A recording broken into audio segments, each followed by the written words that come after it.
Chris, if you were a free agent now, what would be the number one thing that you would be interested in? Wow. With all money kind of being equal, Yeah. if I was, wow. Stability, drama-free, great chemistry. And so all that being said, I don't know if it was this show, but about a year and a half ago, I said that I thought, even before Kawhi got to the Toronto Raptors, I thought he was going to go to the Clippers. And, for me, I hear all the talk this morning about how LA is in the picture. I just can't see that. I think for Kawhi, it's still a two-team race. And, Dan, everybody sleeps on the logo. Everybody sleeps. I mean, you think about it, Jerry West, he started what's going on in Golden State. He started what was going on in L.A., all those great years with Shaq and Kobe, and everybody thought he was stupid for trading Kobe for Vlade. And I've talked with him. I love him as a fan, as a basketball player, and people sleep on his recruiting. I'm not saying he's going to get Kawhi, but just don't sleep on the man that is the logo, being in the office of the Clippers, having done this many times before. I still look at Kawhi, and I don't know him. I don't know who knows him, but I guess I'm just going to look at this from a logical standpoint, and that is, if you want to win, you still get paid, you want to win. I would think Toronto would be the destination of maybe a 1+1 deal for him. The East is wounded. Boston's wounded. Milwaukee might be wounded. They may lose some players. The 76ers are perhaps going to lose some players. And Toronto is going to be still Toronto. And there's value in that. If you want to be drama-free, you got a chance to go back to the finals. That would be the place that I would go. What do you make of that? I think it makes a lot of sense, but I don't think we take into effect what a perfect storm it was for them to win this year. So let's say that Embiid would have hit that shot and it 4 bounces in Game 7. We think he'd be out of there, right? Because we would say, well, that was the full potential, of them. And don't get me wrong, I love Van Vliet. I love Van Vliet. I love Siakam. I think Siakam is the best piece they have besides Kawhi. I love Lowry, but that team isn't sustainable to win like that again. The first team ever, we got to give them their props. First team ever to win without a first-round draft pick or a lottery pick, whatever it was. Yeah. That's not going to happen again. Gasol is older. He barely made it through this series. He won a championship and he did his thing. So I don't want to just throw him under the bus. I'm not saying that. But I'm just saying he's a year older. They'll probably trade him $26 million on the cap. So I don't. I hear what you're saying, and I can see one more year, but I do not think that's the place for stability of winning. This to me was their one chance, and even though the stat sheets, even though the rosters don't say that, that's just the feeling I get about it, Toronto. You're right, drama-free, good to go. But, I mean, I forgot what player said it the other day. Maybe it was Lou Williams. He said, you'll love it, you'll love the city.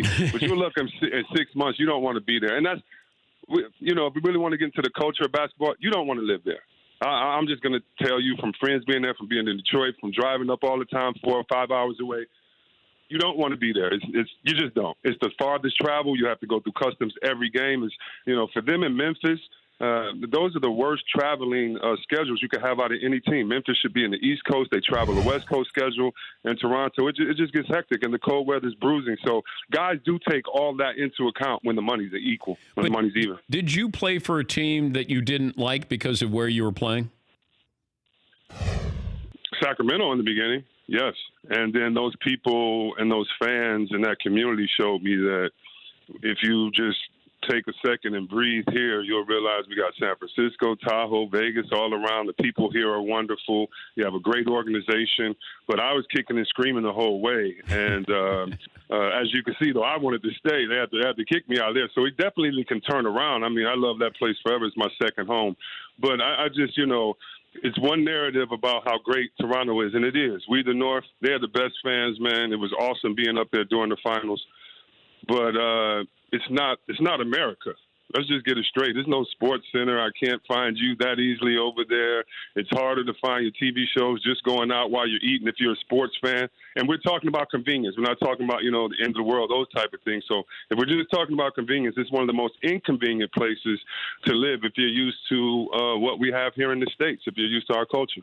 If you're Kevin Durant, What is going to be the reason why you stay or the reason why you go?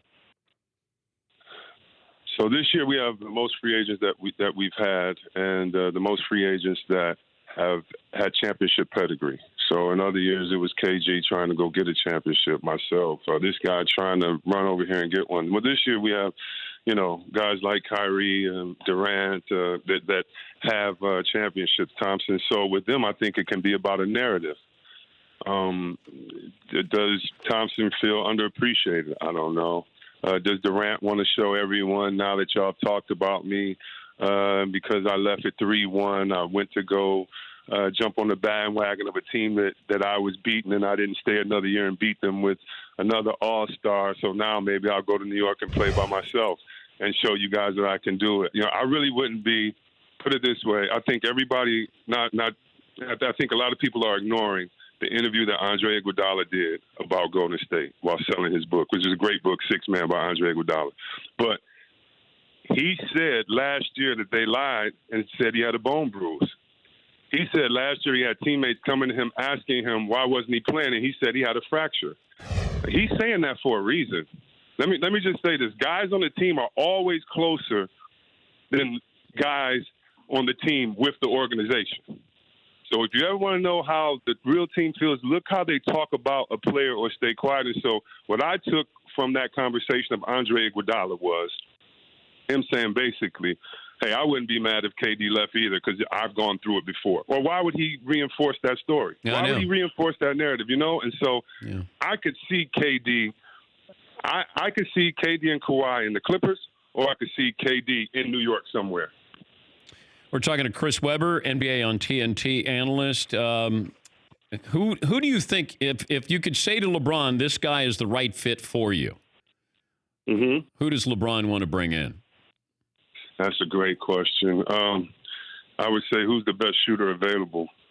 I think that's the only person that you go get for him. Now, don't get me wrong. If Kawhi, and I've been hearing rumors, is thinking about the Lakers, which I seriously doubt, then you got to get that three-headed monster, because if LeBron gets hurt next year, you're done. And there's a chance he gets hurt. Everybody was so surprised last year. If that was over-under, I would bet on him getting hurt. Not because I want him to, but just because age and father time, and we've heard all of that. So their question is, do we need to go get another max player that can take over if one of these guys get hurt, or do we need to go get some pieces a la Toronto? I would caution him and say, listen, go get shooters. Shooters are what's going to help you at the end of the day. AD is going to take up space. You're going to be in the pick and roll. You're going to be doing different things. You guys need to be able to attract two and kick it out to one. And so even with the game of Kuzma, I really don't know. I don't think Butler's the answer. I do think a guy like Brogdon would be very good, but he doesn't add that star power, but he's a 40-50. No, I like him.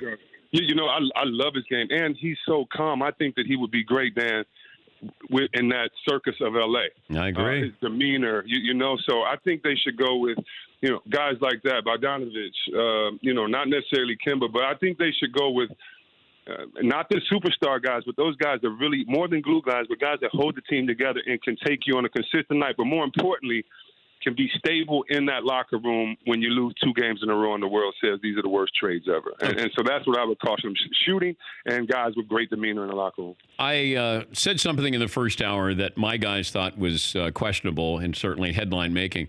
If I'm the Lakers, I would take Klay Thompson over Kawhi Leonard. If both guys are available, and I can only pick one of what I think will work for the Lakers, I'd pick Klay Thompson. Go ahead and yell at me if you'd like.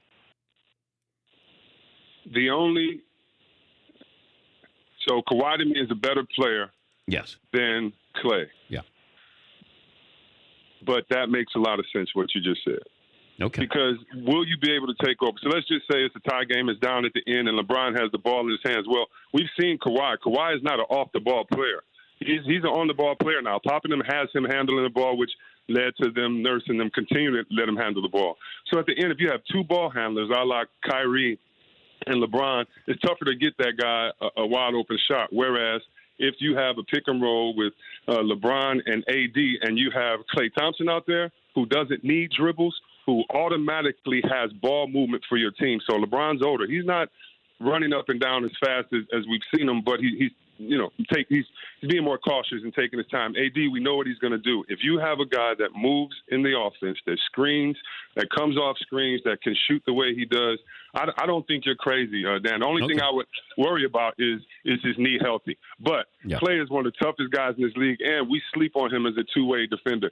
I know they have Draymond, and I know they have Durant, but nightly, Thompson checked the best player on the team because it usually was a guard or a smaller guy, and he was on that guy. So, no, that's not crazy at all. Crazy at all. All right, I'm going to leave you with this. Yesterday I don't remember a time when we had so many names that began with the letter K.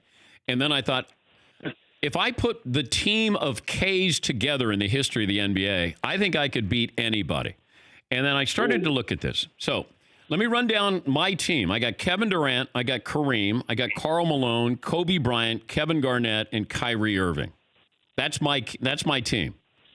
Now, you're probably saying, well, what about Michael and Magic? That's great. I thought about that. Yeah, Michael Magic, Moses.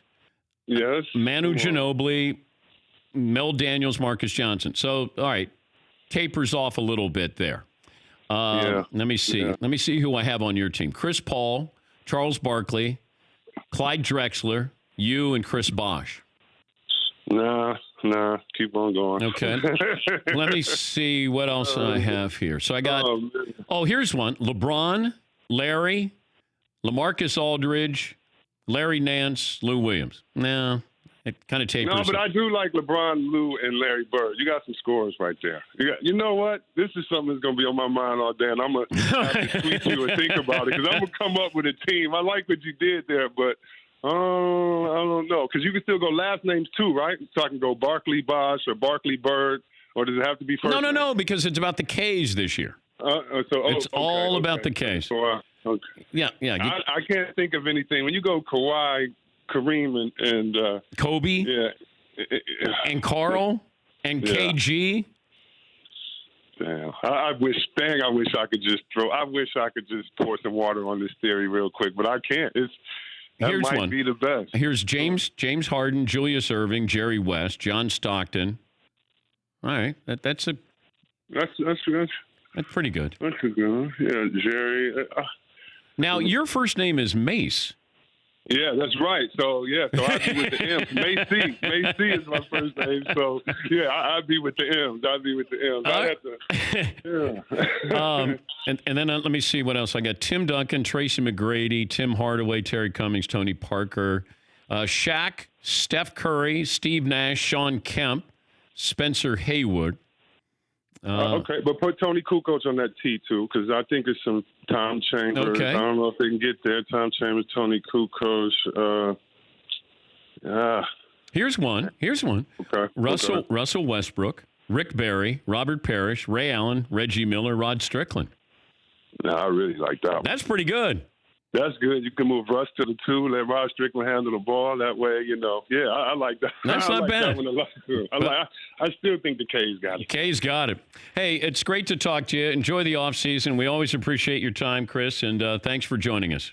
I appreciate it. Have a good one, guys. That's Chris Webber. For more Dan Patrick Show, tune into Audience Channel 239 on DirecTV. Stream for free on BR Live or download the Dan Patrick Show app.